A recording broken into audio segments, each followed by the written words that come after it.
یەکێک لە ناوچە دەوڵەمەندەکانی باشووری کوردستان بە بەرهەمی ترێ سنووری گوندەکانی ڕواندزن.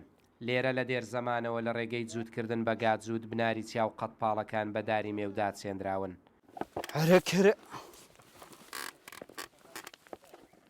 حاجی نەجیم خاوەن نزیکەی 20 دۆنم ڕەزی مێوە و بۆ ئەمساڵ نزیکەی 50 تۆن ترێی خستۆتە بازاڕ و ئێستاش لە ڕەزەکەیدا زیاتر لە 5 تۆن ترێ ماوە.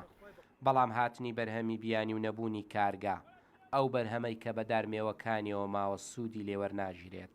زۆر زەرارە ئەسپابی دەورەتی نەدیبێ ڕزقی دەورەتی نەدیبێ ڕزقی مە ناپرۆشێ لە بەهەندێ ناپرۆشی ئەو ڕزقە دێ ڕزقی واتێتە پرۆشێ و ئیمە ناپرۆشێ لەواکردن لەمە ناکردن لە دووەمی هەندێ باش نییە لەوا پتاکردن هەرزانتر دەن لەبەر مەعمەل هەبوو ئەوە نارێم ئەمە دەناوە گەڕان ترێ زەیف نییە لێ نەکردو ئەن بردە بازاڕی ئەن بردە گومرجێ لە گومرجی ئەکرا گومرجی ئەدا بەقاری ئەدا نەفەری ئەدا شعبی ئی خەرابیشن دەست ئەن بر لۆ مەعمەلی ئەمە دوو استیفادەن لە ڕزگەکردن.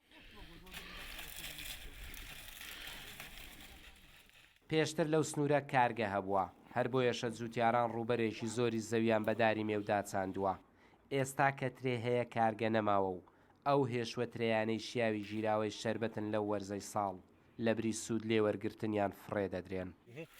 تەماشا هەدەستە گەنگەکەوتە خوارێ ها خڕی ڕزی. لە ڕواندز 6 زۆر ترێ بەرهەم دەهێنرێت و کۆی ڕووبەری داچێنراوی زەوی ئەو شارۆچکەیە بەداری مێو نزیکەی 4000 دۆنمە و زیاتر لە 5000 تۆن ترێ لەو ڕووبەرەوە دەخرێتە بازاڕەکان. ئەسنافەکانی زۆر براوبووینەوە لەوانە 6 سنف کە براوبووینەوە ڕەشمێریە بەنسبەت منتیقێمە یەکەمە لە ناحیەی بەرهەمی ترێمە ئەستا هەولێرێ ئەستا ڕانیای ئەستا سۆران. دارمێوەکانی ڕواندز تەنها سەرچاوی ئابووری گوندنشینانی ناوچەکە نین. هاونیشتیمانیانی ناوچەکانی دیکەش بۆی بەرهەمی باشی ترێوە هەلی کاریان بۆ ڕەخساوە. تایبەتمەندیەکی دیکەی دارمێوەکانی ئەو سنوورەمانەوەی بەرهەمی ترێ تا کۆتایی مانجی کانونی یەکەم و بارینی بەفر لە ناوچەکە. ترێ ئەگە هەوا خۆش بیتن حتا مانگە 12 ترێ هەن مینیتن ئەمە ئەگە هەوا نەخۆش بیت و باران بیت و دنیا سار بیتن ترێکە هەندێک دەوامێ ناکەتن ڕزیتن سرد بەتن جێکی ئەمەلکوستانە. ناوچە شاخاویەکانی باشووری کوردستان بە ناو دەنگن لە بەرهەمهێنانی ترێ ڕەشمیری. ئەو جۆرە ترێی بەبێ هەڵگرتنی لە ساردخانەکان بەرگەی مانەوەی زۆر دەگرێت. ئەو ڕەزە خەریکە گەڵاکانی دەوەرن بەڵام ترێکەی کە ڕەشمیریە وەک بڵێ تازە دێتە بەرهەم ماوەتەوە.